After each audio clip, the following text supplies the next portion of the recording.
Alors, si vous êtes élu président de la République le 12 décembre prochain, vous allez revoir la politique internationale de l'Algérie, notamment les relations avec l'ancienne force coloniale, la France, Monsieur Tebboune. La France, les problèmes. On a des relations passionnelles, passionnées. Écoutez, qu'est-ce que vous voulez que je vous dise maintenant? Lorsque vous constatez que l'Algérie est au cœur des élections internes à la France. L'Algérie est citée tous azimuts. Il y a des partis d'extrême droite qui ont été créés à cause de l'Algérie. Il y a. C'est des relations chahutées, passionnelles, passionnées. Bon, il faudrait bien qu'un jour qu'on laisse l'Algérie aux Algériens.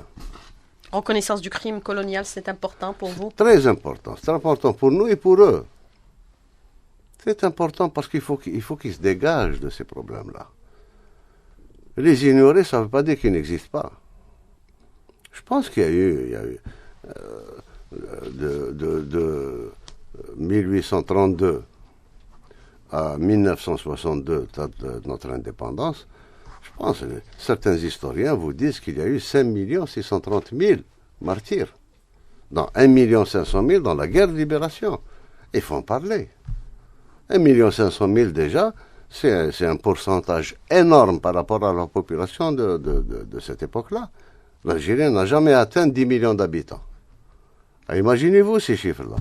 L'Algérie n'oublie pas, il n'oubliera pas. Jamais. Je me rappelle, moi, j'étais étudiant à l'époque, Boumediene.